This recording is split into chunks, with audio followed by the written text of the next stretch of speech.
There is a particular ache that comes with being alone. Not a physical pain, but something deeper, more existential. It feels unnatural, almost like a glitch in the very design of life itself. We are born into a world overflowing with people. And yet many of us find ourselves disconnected, adrift. As if life has quietly turned away from us. The silence becomes oppressive. The stillness can feel like a weight pressing on your chest. And in that quiet, a question begins to surface. Why me? But what if I told you this experience isn't some tragic mistake or cruel punishment? What if being alone, truly alone, was meant to be a crucial chapter in your life? A turning point that leads not to despair but to awakening. Carl Jung, one of the most influential psychologists in history, didn't see solitude as something to be feared or fled. To him, isolation was a sacred space, a necessary condition for genuine self-discovery. In fact, he believed that moments of deep aloneness were not random or meaningless. They were invitations. Initiations, portals into a deeper understanding of the self. When you feel like life has isolated you, it's easy to assume you've been forgotten, that others are thriving, laughing, connecting, loving while you're left behind. It can feel like abandonment. But what Jung understood is that people who are called to a deeper purpose often walk a different path. One that requires solitude, not because they're unworthy of others, but because the noise of the world would only drown out the inner transformation they're meant to undergo. Most people view loneliness as a failure, as a symptom of something being wrong. But from a deeper psychological and spiritual perspective, isolation is often the exact condition needed for profound growth. It's not life rejecting you. It's life preparing you. Think for a moment about the people who have shaped the world. The thinkers, the artists, the spiritual leaders. Their greatness was not born in the middle of crowds or constant connection.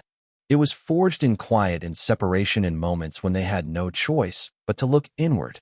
The Buddha sat in solitude beneath the Bodhi tree. Jesus wandered the desert for 40 days.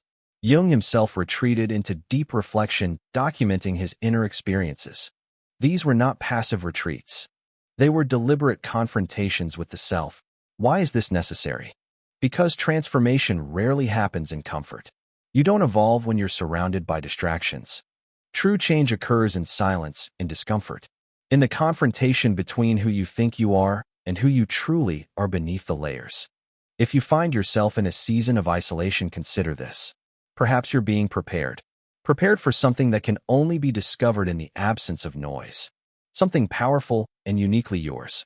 But here's the truth: most people won't make it through. They won't endure the loneliness long enough to uncover its purpose. Instead, they interpret it as rejection. They spiral into despair, convinced they are unwanted, unworthy, unloved. And this illusion is the real danger of isolation. The loneliness is not what breaks people. It's the belief that it will last forever, that there is no meaning in it. But Jung would argue that this is the greatest misunderstanding of all. Solitude is not a curse. It's a mirror. And within that mirror lies your truest reflection. If only you are brave enough to look. When the distractions fade, the social media feeds, the casual conversations, the constant motion, you are left face to face with yourself. Your mind grows louder. Thoughts that have long been buried begin to rise. Insecurities you've ignored become deafening. Regrets you've suppressed bubble up like ghosts. It can feel like drowning in your own mind. This is where most people try to escape. They run back to distractions, reach for their phones, dive into new relationships, surround themselves with noise. But those who remain, who stay in that silence and face what they've been avoiding, they begin a journey Jung called individuation. Individuation is the process of becoming fully yourself, not the version shaped by expectations, culture, family, but the raw, authentic self buried underneath it all. It's not a comfortable process. In fact, it can be agonizing, but it is necessary. Most people live as fragments, their identities borrowed, shaped by what others want. But in solitude, those influences fall away. What remains is the unfiltered you, and that is both terrifying and liberating.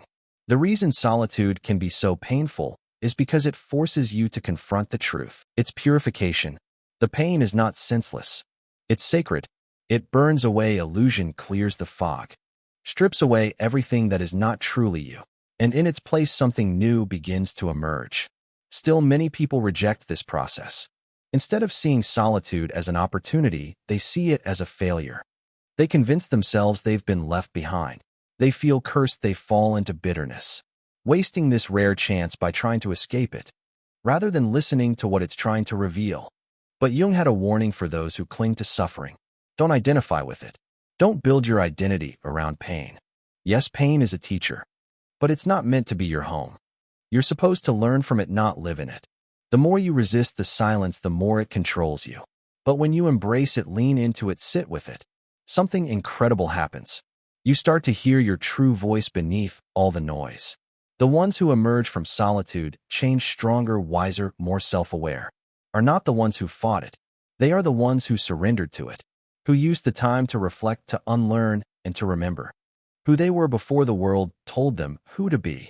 And this is why isolation, though it feels like emptiness, so you can hear what has always been speaking inside you. Your true self. It is the only space where you can begin to ask the questions that matter. Who am I beyond the roles I play? What I believe apart from what I've been taught? What I want not just for survival but for meaning?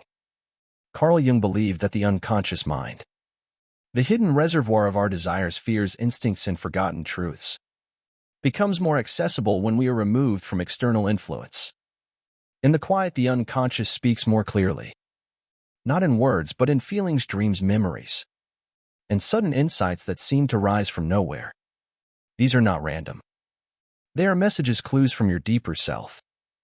In society, we're often encouraged to keep moving, to stay busy, to avoid the discomfort of stillness. But true transformation requires that you stop. You pause, you feel, and you listen, even when what you hear scares you. This is the alchemy of solitude, the slow, mysterious process of turning silence into selfhood. It's not immediate. It doesn't happen in a single epiphany. It unfolds gradually, like a seed pushing through the soil. First there is darkness, then pressure, then something stirs. Something begins to grow. But it requires your cooperation. If you fight the solitude, if you numb it or run from it, the transformation cannot happen. You remain stuck in a loop, repeating old patterns, clinging to surface identities, afraid to face the depth of who you really are.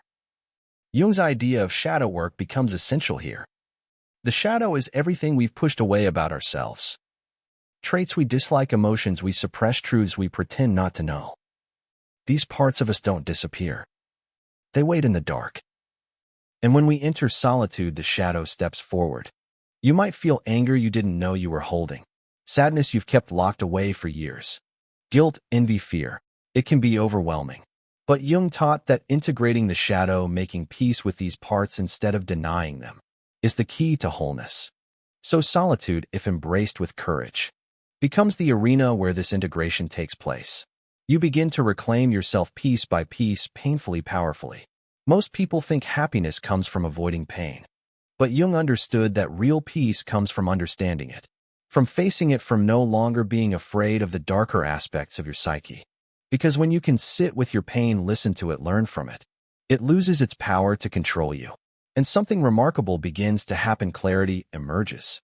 You start to see which relationships were built on fear or obligation. You recognize the ways you've abandoned yourself to please others. You notice how you've been performing instead of living. And you begin to reclaim your life. Not the life others expected from you, but the one that feels authentically yours. This is the kind of freedom solitude offers. It doesn't come quickly, it doesn't come easily, but it comes honestly.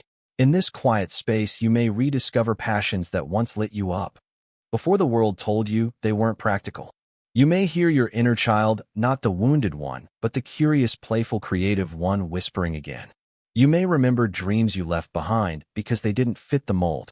And suddenly those dreams don't feel so impossible, and they'll avoid solitude at all costs, mistaking it for loneliness, missing the treasure buried just beneath the discomfort. But if you've been brought into solitude even against your will, consider that life may be offering you something greater than comfort. It may be offering you truth. And truth is not always soft or easy to digest. It cuts, it exposes, it demands change. But it also liberates, it clears away the false to make room for the real. That's why people who come out the other side of solitude often radiate a different kind of strength. It's not loud or aggressive. It's quiet, rooted, unshakable. They no longer seek validation from others because they've learned how to validate themselves. They are not desperate for attention because they've made peace with being unseen. And they don't fear being misunderstood. They'd rather be authentic than approved. This is the gift of solitude. It gives you back to yourself. But it's not a gift that's handed to you. You have to earn it.